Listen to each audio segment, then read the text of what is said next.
देखो, तुम्हें जो चाहिए सब मिलेगा। खूब खाओ पियो, मजे की जिंदगी जियो, लेकिन बस मुझे एक बच्चा पैदा करके दे दो। कुछ दिनों के बाद, मम्मी, बच्चे के लिए आपने मेरी शादी चमेली के साथ करवा तो दी, लेकिन दिन और रात का चैन मिट गया है। सारा दिन शीतल और चमेली की बहस चलती रहती है। अब शीतल को इस घर में रखने से क्या होगा? मैं तो कहती हूँ उसे घर से निकाल दो, है भी किस काम की। मैं ऐसा नहीं कर सकता माँ, वो मेरी पत्नी है, उससे बहुत प्यार करता हूँ मैं। तुम्हारी पत्नी चमेली है, चमेली, उससे प्यार करो। अरे तुम्हारे बच्चे को जन्म देने वाली है वो। अभिमन्यु, मैं खुद ही इस घर से चली जाती हूँ। वैसे भी अपने ही घर में नौकरों की तरह रहकर परेशान हो चुकी हूँ। घर की नौकरानी मेरे ऊपर हुक्म चलाती है। वो तुम्हारी पत्नी बन चुकी है। अब मेरा इस घर में क्या काम? अभिमन्यु के बार बार रोकने पर भी शीतल उस घर से चली जाती है। कुछ दिनों के बाद चमेली एक बच्चे को जन्म देती है।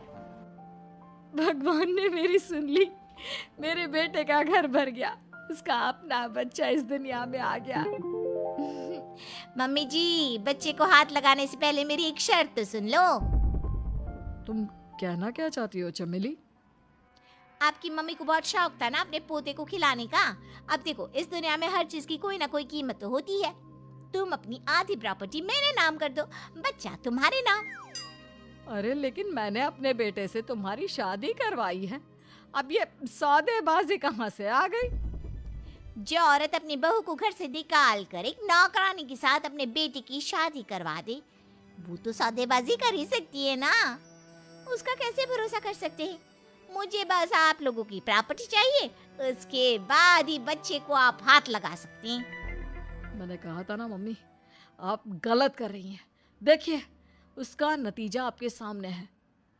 जब शीतल को पता चलता है कि अभिमन्यु और चमेली का बच्चा दुनिया में आ गया है, तो वो अपने घर पहुंचती है। अभिमन्यु, कहाँ है आपका बच्चा? क्या मैं उसे देख सकती हूँ? कुछ भी मत पूछो शीतल, माँ की हुई एक गलती हम लोगों पर भारी पड़ रही है। वो नौकरानी अपनी औकात पर आ गई है और अब हमसे अपनी आधी प्रॉपर्टी मांग रही है, वो भी बच्चे के बदले में। एक बात कहूँ अभिमन्यु, आप उसे कुछ भी देने से मना कर दो। अरे कैसी बात कर रही हो? मेरे बेटे की औलाद है उसके पास, ऐसे कैसे मना कर दे? मम्मी जी, वो अभिमन्यु का बच्चा नहीं है, वो चमेली और उसके बॉयफ्रेंड का बच्चा है।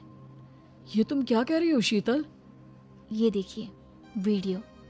चमेली और उसका बॉयफ्रेंड आपस में बातें कर रहे हैं कि उन दोनों ने मिलकर आपको बेवकूफ़ बनाया है और अब इस बच्चे के बदले आपसे प्रॉपर्टी भी हड़प लेंगे। हे भगवान, ये मुझसे क्या हो गया? ना तो बच्चा मिला और अपने बेटे की नौकरानी के साथ शादी करवा दी सो अलग। अब क्या होगा? मुझे माफ कर दो शीतल, मेरी वजह से तुम्हें बहुत तकलीफ हुई है। अभिमन्यु, मैंने कहा ना, उस नौकरानी को उसके बच्चे सहित इस घर से बाहर निकाल दो। लगता है मेरे अभिमन्यु का बाप बनने का सपना अधूरा ही रह जाएगा। अभिमन्यु, अपनी मम्मी से कहो कि परेशान ना हो। आपको याद है एक बार हम एक IVF सेंटर गए थे, मैंने फिर से वहाँ जाकर बात की थी और आपको पता है इस बार मैं प्रेग्नेंट हूँ, क्योंकि हमने वहाँ पर प्रोसीजर करवाया था जिसकी वजह से मैं प्रेग्नेंट हो गई थी और इस बात का पता मुझे बस कुछ महीने पहले ही लगा है। हमारा बच्चा इस दुनिया में आने वाला है अभिमन्यु। मुझे माफ कर दो शीतल बहू, मुझसे बहुत बड़ी गलती हो गई। कोई बात नहीं माँ, लेकिन अब हमें उस धोखेबाज नौकरानी को इस घर से बाहर निकालना है और इस घर की मालकिन को वापस घर लाना है, वो भी अपने बच्चे के साथ।